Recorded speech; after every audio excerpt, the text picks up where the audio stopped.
Good afternoon, everybody, to our second webinar hosted by NewTek Group, Best Testing Practices with Dr. Brady Carter. My name is Orna, and I will be your host today. Most of you know NewTek Group already. Just a few words for those of you who do not. We are a market leader in implementation of technologies in the quality control and research and development laboratory. Our goal is to help you improve your laboratory workflow, increase your productivity and efficiency, and consequently improve your results. We do this by providing you access to a broad selection of quality instrument solutions manufactured by our strategic partners. In the realm of water activity measurement instrumentation, we are the North American distribution arm for Novazena Swiss, who has been a world leader in the industry and has been manufacturing equipment solutions for over 50 years. Today, you're going to hear from our Senior Application Scientist, Dr. Brady Carter. Welcome, Brady. Thank you. Dr. Carter specializes in water activity and moisture sorption applications. He earned his PhD and master's degree in food engineering and crop science from Washington State University. He has 20 years of experience in research and development, has been the instructor for water activity seminars in over 23 different countries, and has provided on-site water activity training for companies around the world. He has authored over 20 white papers on water activity, moisture sorption, isotherms, and complete moisture analysis. He has participated in hundreds of extension presentations and has given talks at numerous scientific conferences. Those of you who are able to join us for the first webinar in the series can testify to the wealth of knowledge that he shares. At the end of the presentation, you will all receive a copy of it, so there's no need for you to keep up with taking notes. We plan on having some time for questions and answers towards the end of the presentations. If you have any questions during the presentation, please click on the chat icon at the bottom of the screen. Finally, at the end of the presentation, we will post a link to a short survey in the chat bar. Please take just a short moment to complete it. We really want your feedback so that we can speak about the topics that you care about in future webinars. On this note, I'm going to transfer the presentation over to Brady. Dr. Carter.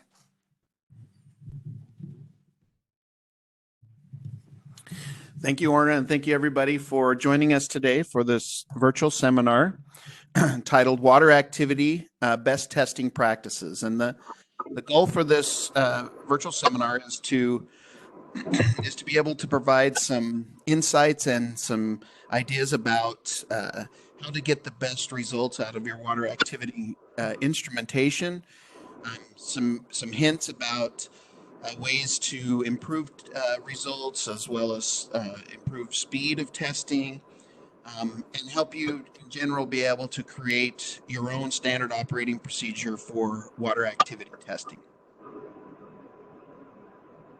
To start off with, I just wanted to list real quick the standards that are available for testing water activity. For a lot of HACCP or HARPC programs, a lot of times you want to have in there reference to some sort of a standard for how you're measuring water activity. Those standards do exist. There are a couple of sources for those. For those of you who typically use the AOAC methods, the water activity method is AOAC 978.18. This is an interesting method. It's actually a little bit old at this point and hasn't been updated for some time. Interestingly enough, AOAC methods are based upon specific products. That's how they're set up. This particular one was set up to test water activity in canned vegetables, which is kind of interesting because you typically wouldn't measure the water activity of canned vegetables, but that's what it was set up for. But it does have general instructions about measuring water activity. There's some additional standards listed there. You can find one in the Compendium of Microbiology. Water activity is a method in Chapter 64. ISO has methods as well. Previously, it was 21807, has since been replaced with ISO 18787. For those in pharmaceutical, USP 1112 is an informational chapter on water activity. And an official USP method is coming soon in the form of USP 922. Now, for accurate measurements when you're measuring water activity, the good news about water activity is there are known standards that can be used for checking water activity instrumentation. Unlike other types of tests, this particular test has you can use saturated salt slurries, and these slurries, depending on the salt that's being used, have a very specific water activity associated with them. So if you know the salt that you're using to make a slurry, you know what the water activity is. For instance, if you make a saturated slurry out of sodium chloride, its water activity will be 0.753 at 25 degrees C. That's dictated by thermodynamics. So you don't have to have an instrument to know that. You just know that if you make that slurry out of sodium chloride, that's the water activity. So if you take that slurry and put it in to the instrument and measure its water activity, and it doesn't read within the accuracy of the instrument 0.753, then you know something's wrong with the instrument, which means that you can actually measure or determine an accuracy. There's also unsaturated salt solutions that can be used as standards. These are one-time use, though, so they're a consumable, whereas with the saturated salt slurries, these are reusable. They can be reused for up to 3 years, so they're not a consumable that has to be purchased again and again. It's just a one-time purchase, and then you can reuse those for up to a year. Whereas with the consumables, that the costs for those salt solutions can add up over time to even be as high as up to $50,000 a year. We've heard in some cases just for that consumable for the salt solution. But it's key. This verification process is key to make sure that you have trust in your water activity instrumentation, so that you can put that standard into the instrument, read it, and know if your instrument's doing what it's supposed to. So at any point, if you're during your use of water activity instrumentation, if you're concerned whether or not your instrument's giving you good results, the first thing to do is to take a standard and read a standard. And you typically want to bookend using standards that bookend your typical water activity range. So you want to try and have a water activity that's at the high end of your range, and then you want to have a water activity at the low end of your range, and so that you can get both sides and be able to know and make sure that you're having good results. Maybe some go in and make sure that your computer is muted. That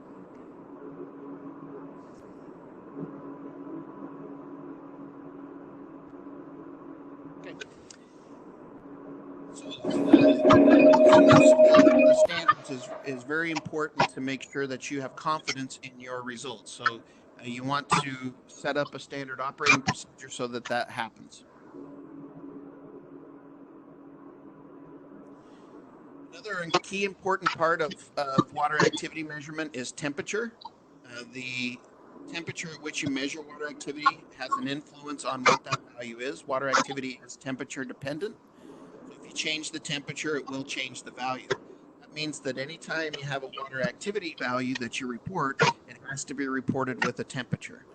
So if you report water activity and there's no temperature with it, it's essentially meaningless, because you're not able to replicate that measurement because the water activity changes. So it's key to know and understand temperature and be able to have control.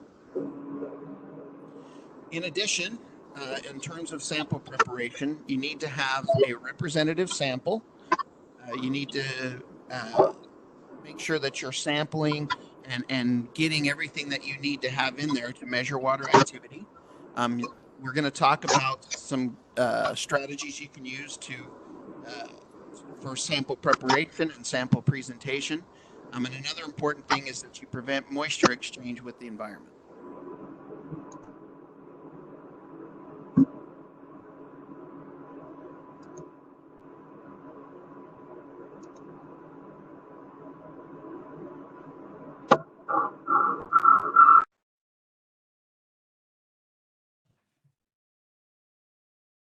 Okay. Sorry about that. Just a little break.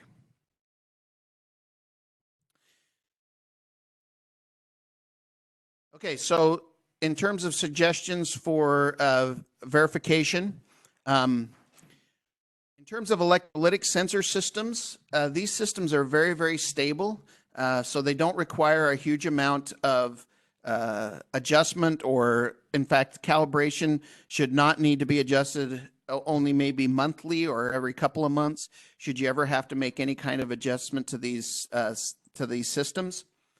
As far as verification, our recommendation is a weekly verification. It's not a system that needs to be verified every couple of hours because the sensor is very stable. It's protected against contamination because the sensor itself is protected behind a filter, has access to the headspace, but doesn't have access to the sample.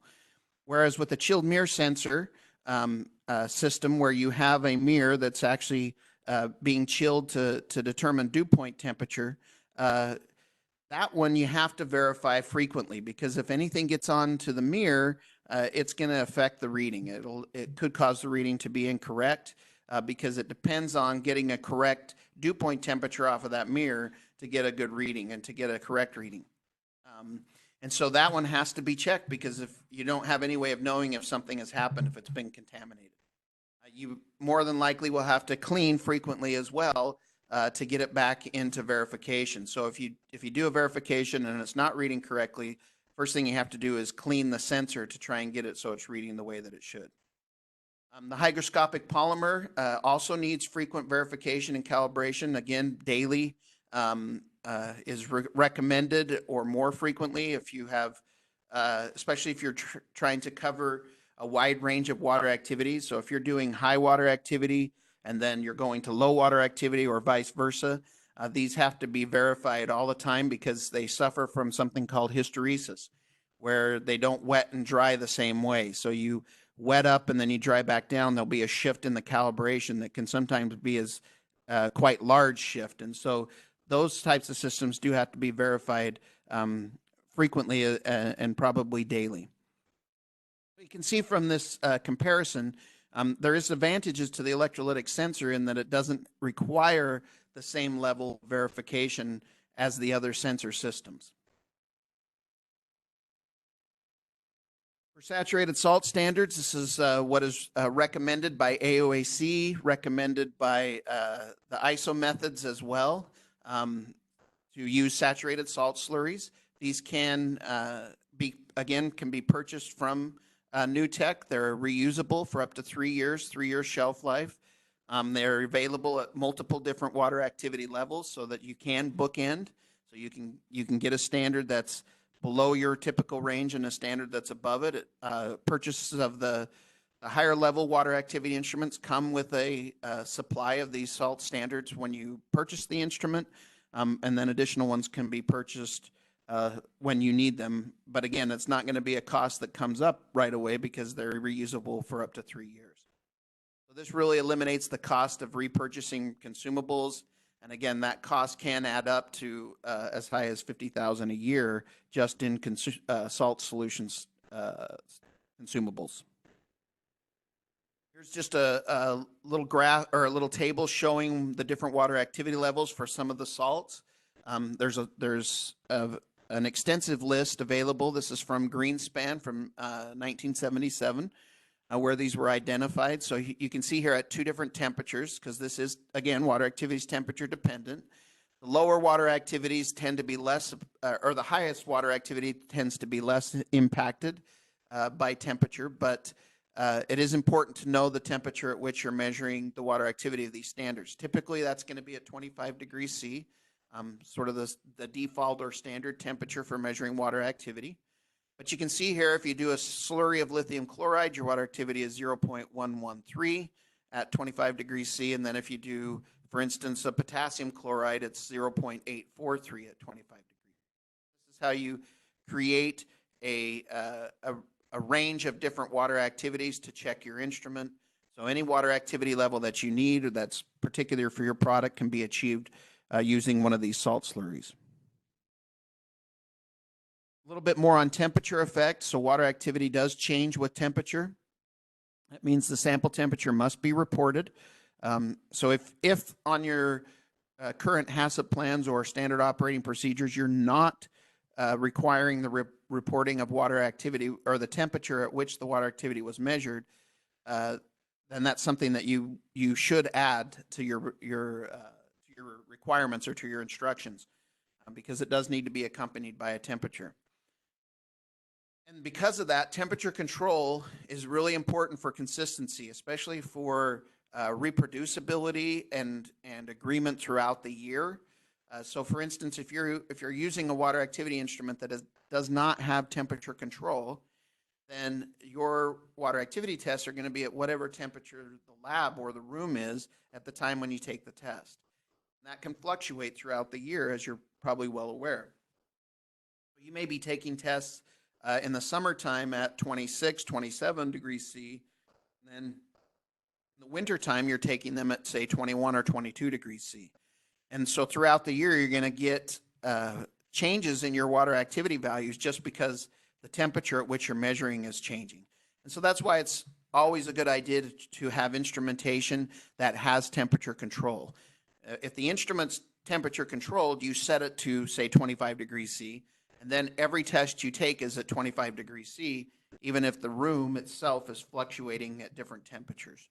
So it allows for you to have consistency. It also makes it much easier to compare your results with other laboratory results.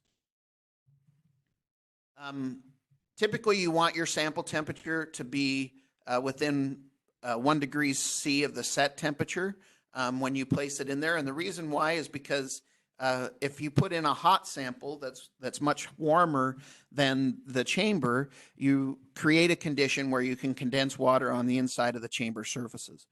Because you've got warm air and potentially high humidity, and then you have a cold surface inside of the instrument. Those are the conditions that would result in condensation. And so you might have liquid water sitting on the inside surfaces of the instrument, which is then going to mess up your readings.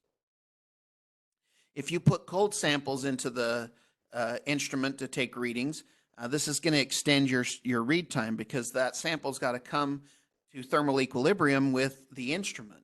So it's going to have to get its temperature. So let's say you put it in at 20 degrees C and your instrument's set to 25. Your sample's got to get to 25 degrees C before it can finish the reading, because as it's changing its temperature, so is the water activity changing, and it won't show any stability.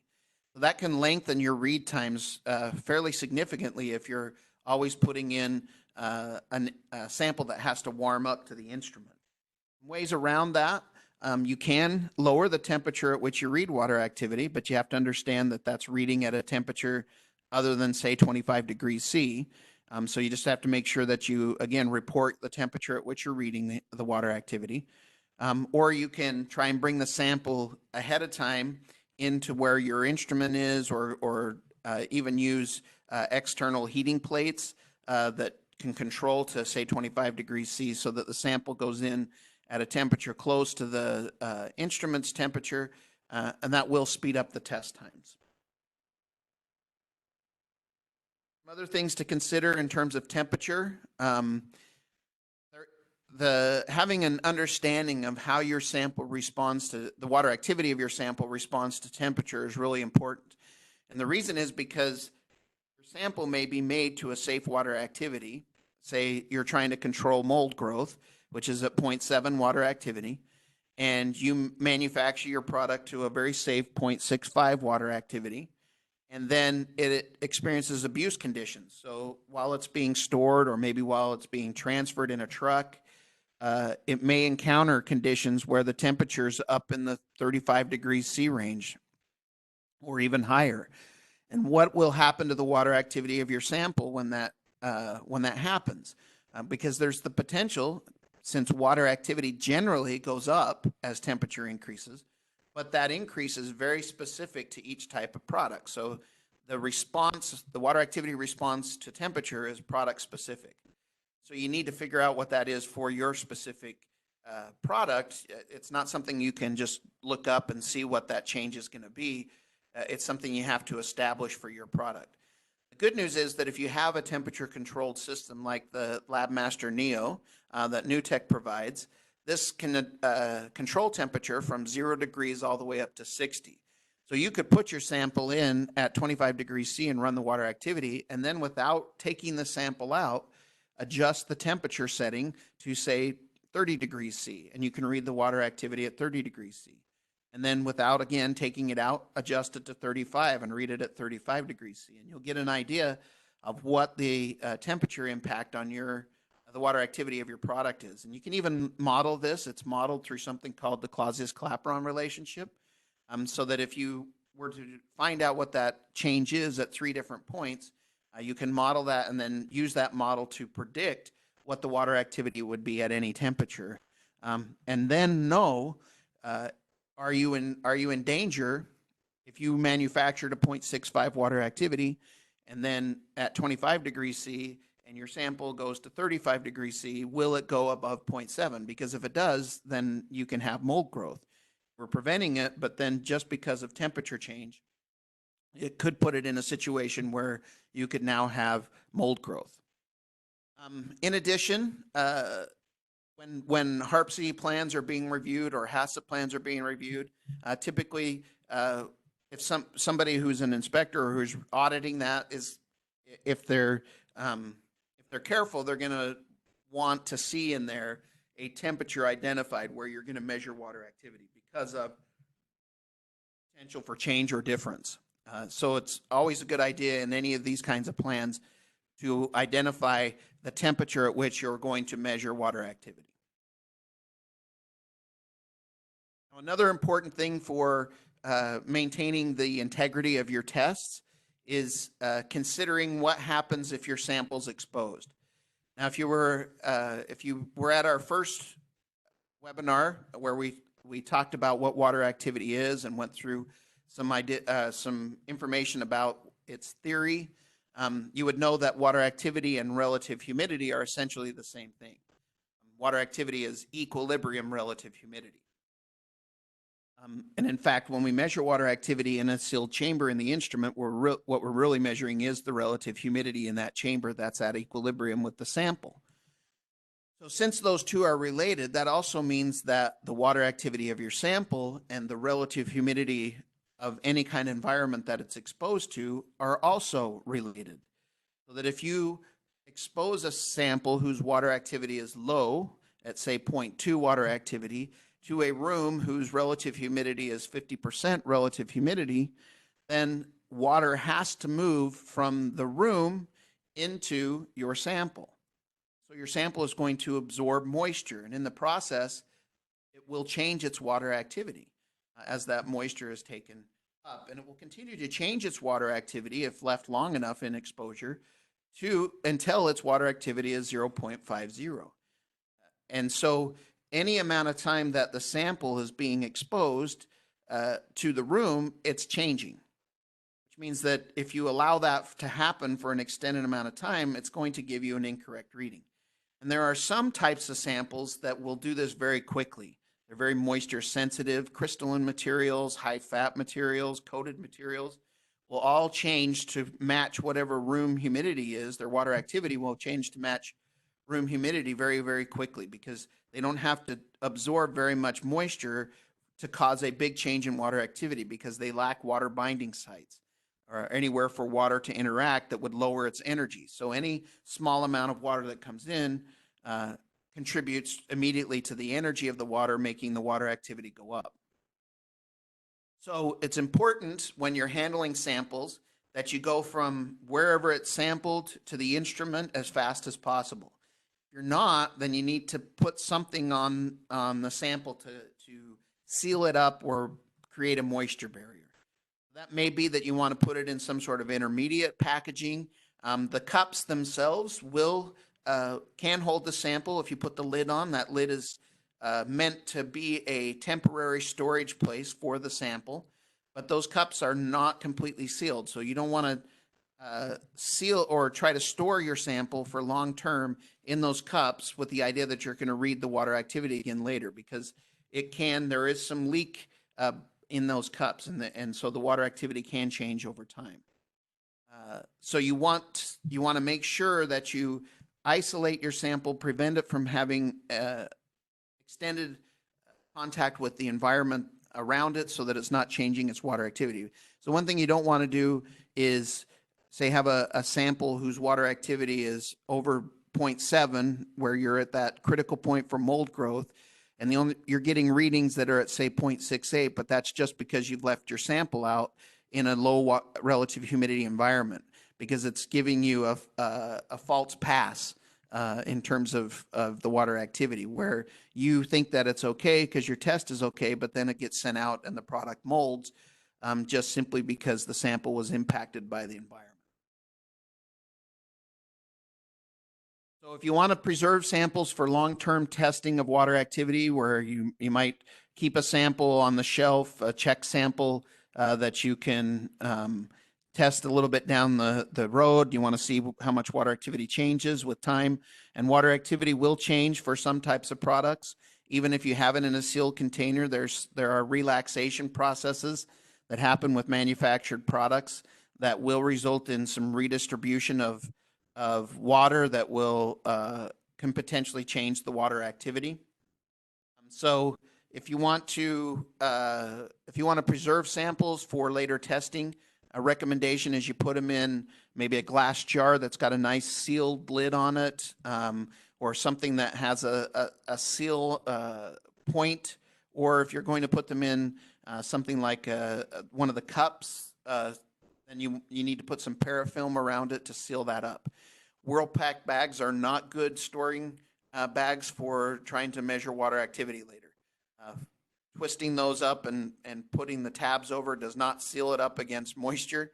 So you can have quite a bit of moisture exchange in a Whirlpack bag. So they may be good for some things, but they are not good for preserving water activity levels.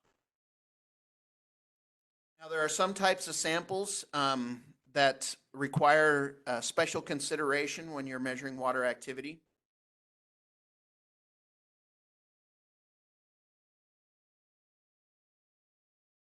Coated samples. When you're going to measure coated samples, there's some things to consider. If you keep the coating intact, you're measuring the water activity of the coating. If you want to measure the interior of a coated sample, you need to break that coating apart in some way to be able to get a true water activity reading of the interior.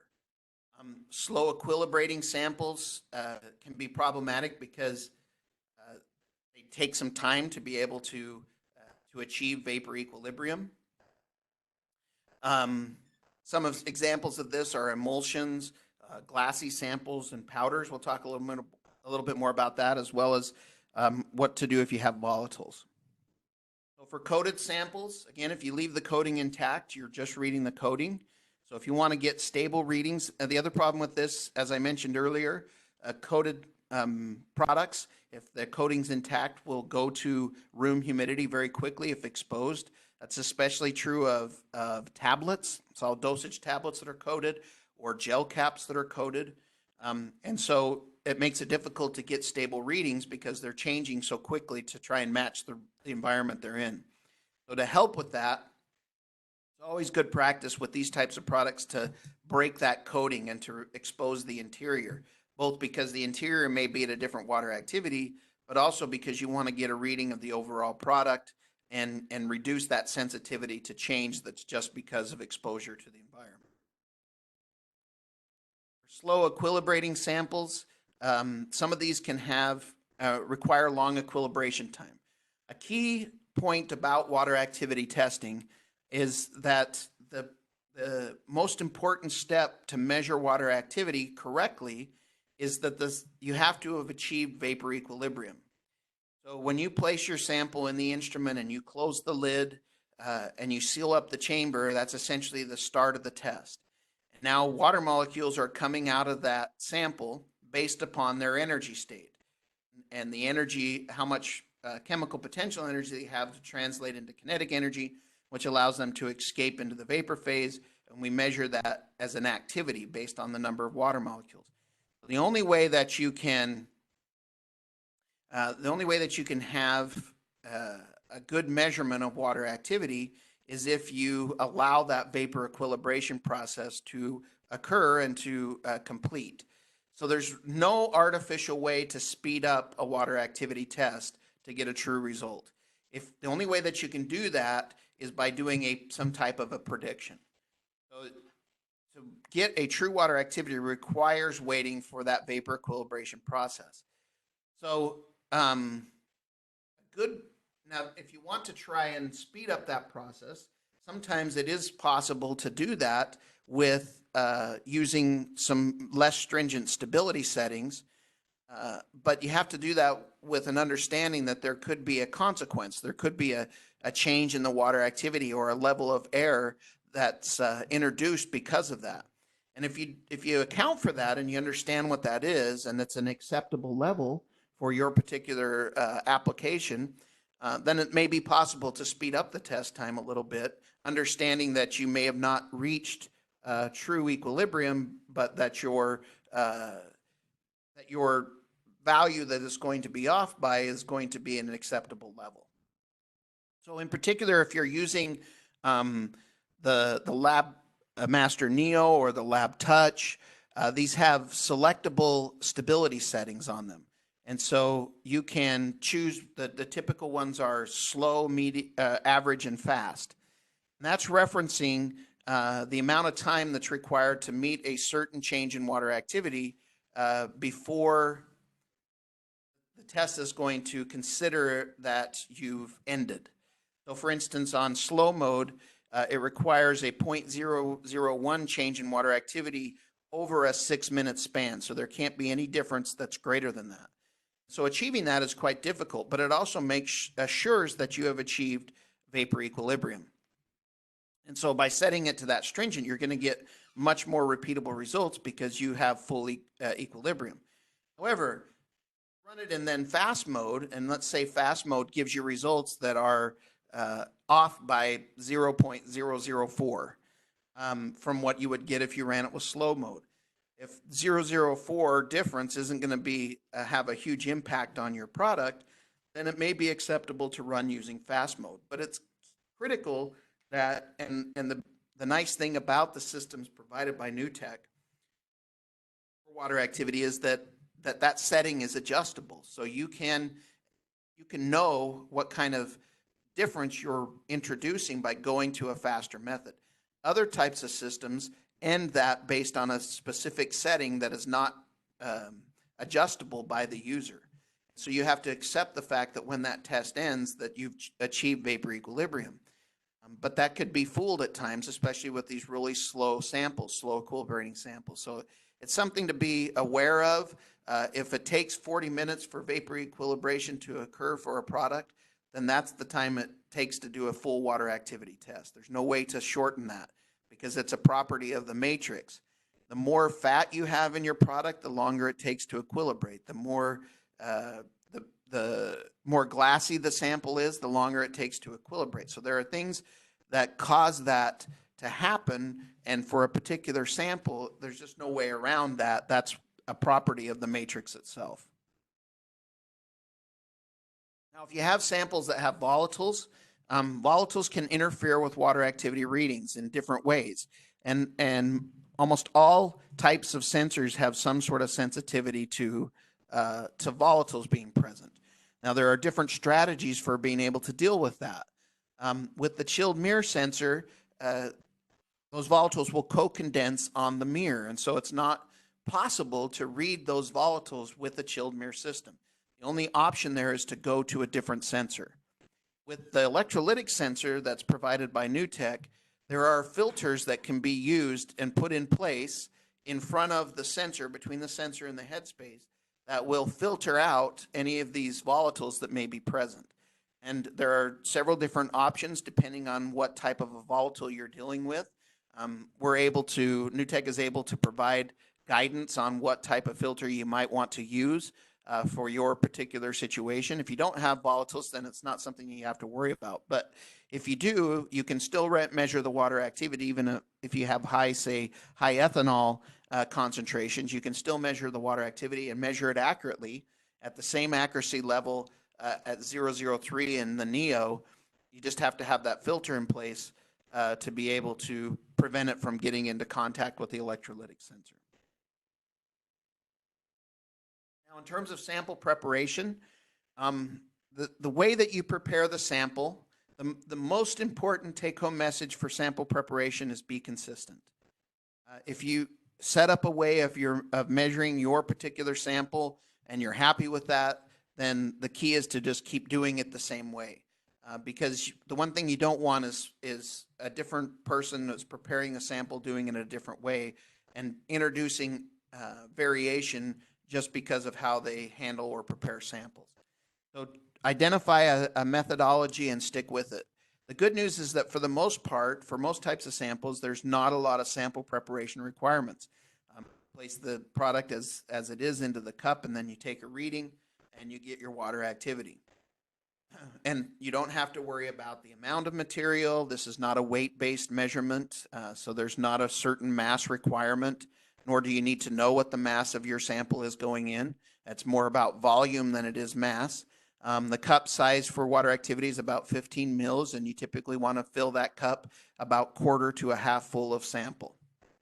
But let's talk about some specific types of samples and some ideas that might be of help to you.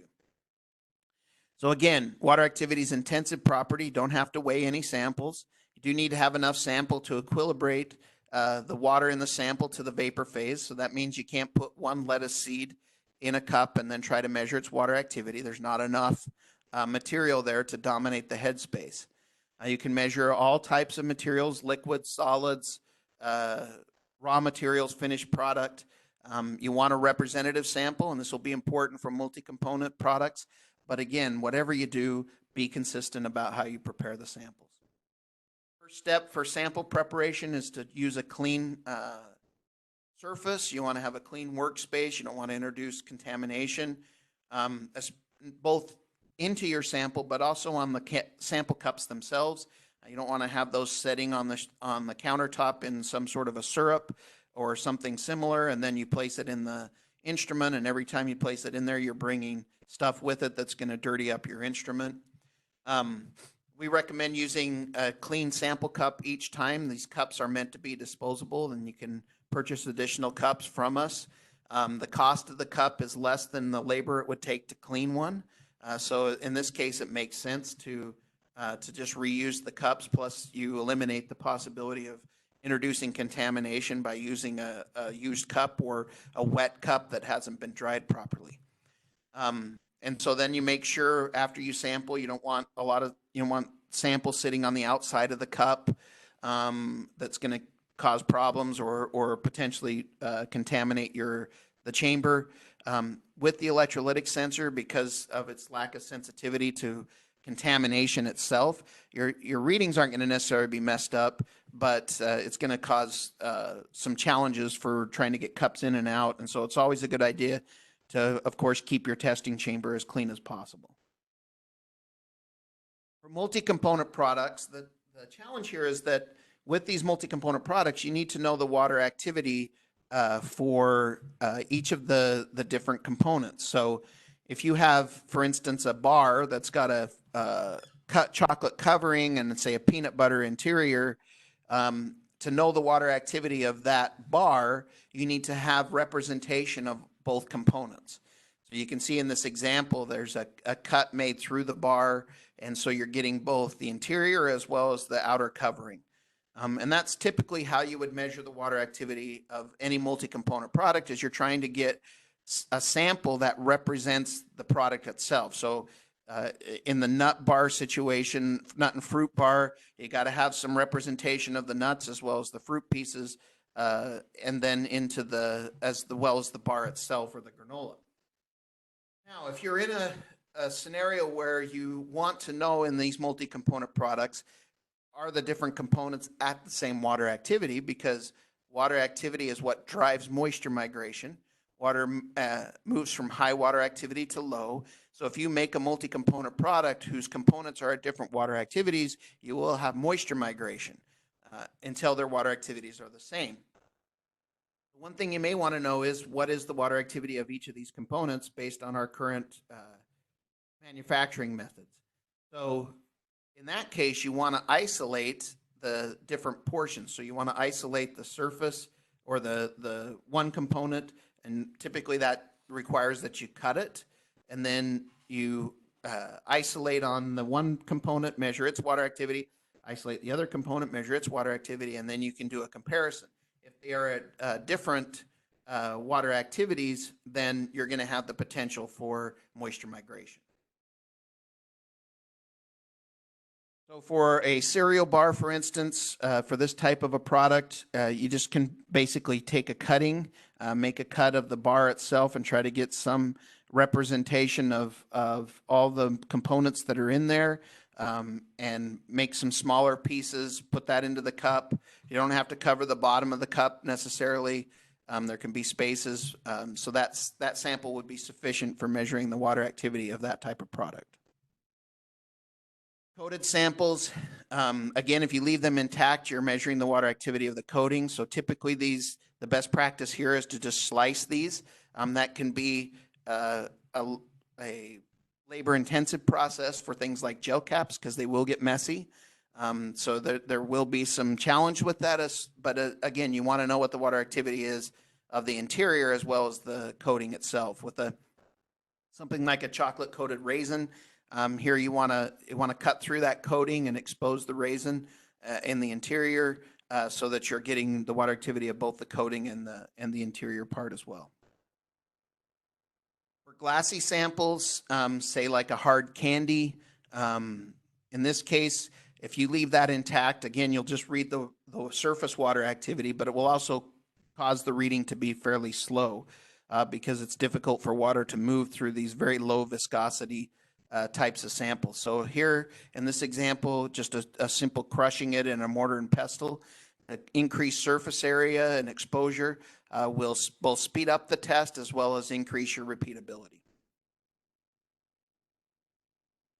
You're working with nuts or seeds that have coatings on them that nature put there. Those also should typically be crushed to expose that coating so that you're seeing the interior and measuring the water activity of the interior as well as the coating. And so you get an overall reading of the water activity. For things like kibbles that have been densified and are in particles, for these types of products, typically if you put them in and read them whole, you can get water activity on whole pieces, but it will take longer. And you may see some repeatability issues because depending on what kibbles you get and what's going on the surface. So in the case for these, it typically is a better idea to crush them or to grind them. And then when we talk about crushing versus grinding, this is a question that I get quite a bit. And the one thing about grinding is that grinding a sample will introduce heat and can drive off moisture. So it can result in a bit of a change in water activity. But as long as you're consistent and use the same grinder for that process, the same time, and try to eliminate that as variability, typically with these types of products, a ground sample is going to read faster and it's going to give you more repeatable results because you're limiting some of the heterogeneity of the other types of samples as well as exposing surface area. So I used to say crush it, but with experience, I've learned that grinding actually will give better results over time, and that's just simply easier to just place the sample in a grinder, and then you can subsample that for all the different kind of analyses you may need to do. If you don't have a grinder, though, just a crushing in a mortar and pestle, again, it will be sufficient to try and at least get some more surface area on the sample. For meat snacks, here again, you can tear those into smaller pieces, but grinding may be your best option again because produces a more consistent sample for measurement, increases surface area. So as long as, again, you're consistent with how you grind, then that should be a viable option for sample prep. So the keys then to be able to have fast and repeatable results is optimizing your sample prep so you can improve read time. So again, grinding increases surface area, provides a more homogeneous sample, and that typically then provides faster and more repeatable results than if you were to keep some of these types of products whole. Another key to getting fast results is to identify the ideal stability setting for your particular product. So if you have instruments from NewTek, there's choices between slow, average, fast. You can even do manual and set it to a specific time. And there's also a quick mode where if you're using, say, at the production line, you'll get a measurement every 10 minutes so that you're just trying to get a general ballpark for what the water activity is. It will go 10 minutes and end. And then you can see where the other settings are for slow, average, and fast. But again, the key is to make sure, and if you have a LabMaster Neo, the top of the line water activity instrument, it actually graphs this process on the screen. So you can actually watch vapor equilibration on the screen, know if you were to end, say, at fast, it'll show you where that test ends, and then it will keep running the test, and you can actually watch it and see the exact amount of error that's being introduced by using the fast setting. And it may be none for your particular samples, but it's important to check that, and it's a really easy thing to do if you use the LabMaster Neo. So in conclusion, again, temperature is a key variable. This is very important to control temperature. Always recommend that you use an instrument that's temperature controlled, but also to investigate how your water activity of your product changes with temperature. Another key is to reduce your sample's exposure to the environment so that that's causing or becoming a source of variation. Some sample types do require special considerations for testing, whether or not you should, how you should prepare them, what types of settings you should use. When you do identify a sample preparation method, be consistent with it. Different preparation methods, depending on the sample type, can have different significant impacts. And then identify your optimal stability setting if you're using instrumentation from NewTek. And if you need some help on that, we're more than happy to work with you through the process of trying to optimize that stability setting so that you're getting the fastest read time possible, but still getting results that you're confident in. That's the end of the virtual seminar. Ready? We have just time for questions.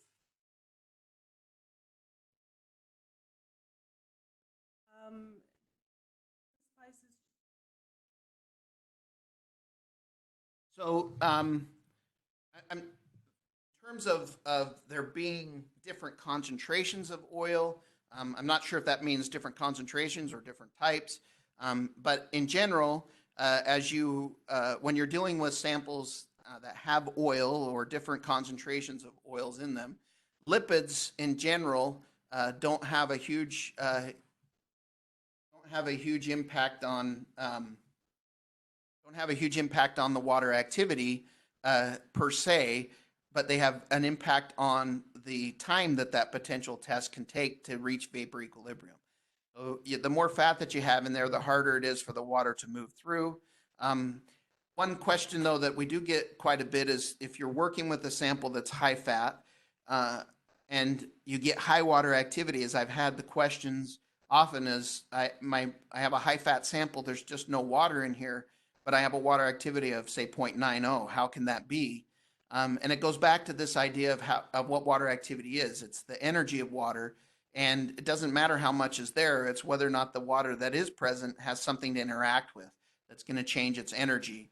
And so when that doesn't have something to interact with, then that a very small amount of moisture change can result in a change in water activity. Second question, Brady, is how important is it to control ambient conditions around the water activity instrument when analyzing low water activity, less than 2.2 material? So, in terms of controlling the water activity, the around the instrument. Now, once the sample's in the instrument, of course, then it's not having any impact because then you're sealed. But it does go back to this idea of exposure of your sample to the environment and low water activity types of products. A lot of those, especially things like powders and can change their water activity very quickly, especially if they're crystalline. So, if you're dealing with a very low water activity crystalline powder, it will change its water activity very quickly. Amorphous powders are a little bit slower. Things like a potato chip or a snack cracker are also a little bit slower to change their water activity. So all that's dictated by the shape of the isotherm. And we didn't talk about isotherms here, and that probably would be a topic for a later webinar. But that's basically the relationship between water activity and moisture content. And the shape of that curve will tell you whether or not the ambient humidity is going to be a problem. If the isotherm's flat, it's a problem. If it's not flat, then typically ambient humidity is not going to have that big of an effect. So it kind of depends on what the nature of your product is. But again, best practices is with those types of products is to try and minimize the amount of time that it's exposed to that. So it's not so much controlling the ambient humidity, it's controlling the time that your sample is exposed. So it goes, if it's in a package, it goes from the package straight as fast as possible into the instrument. Brady, can you say a few words about the difference between accuracy and precision? So, yeah, this is a key thing to understand, and these terms get used interchangeably quite a bit. And even the terms like repeatability and reproducibility, precision, accuracy, they get tossed around quite a bit, but what do they actually mean? So it's important to have an understanding of that. And from a technical standpoint, precision is actually the combination of repeatability and reproducibility. Repeatability is, can the same user in the same laboratory get the same result again and again? Reproducibility is, can the different person in a different laboratory get the same result as another person in another laboratory? And so those combined together are what we call precision. And so precision is basically, if you think about it in terms of a target, you have a bullseye. Accuracy is, did I hit the bullseye? Precision is, what was my grouping? So you can be precise and not be accurate, and you can also be accurate and not precise. But accuracy is, did I hit the bullseye? Precision is, what was the grouping of my shots? And so in terms of instrumentation, precision is, did I get the same answer again and again? Accuracy is, did it give me the correct answer? And the only way that you can determine accuracy in instrumentation is if you have a known standard or something that has a known water activity. So the good news is that for water activity instruments, because we have salt slurries, we can determine accuracy for instrumentation. We know whether or not it's given the right answer, and so we can actually do a calculation of accuracy. And so when we report accuracy on the specifications, it actually is a measurement of how well do we match up with those known standards, and precision is essentially the standard deviation over multiple readings.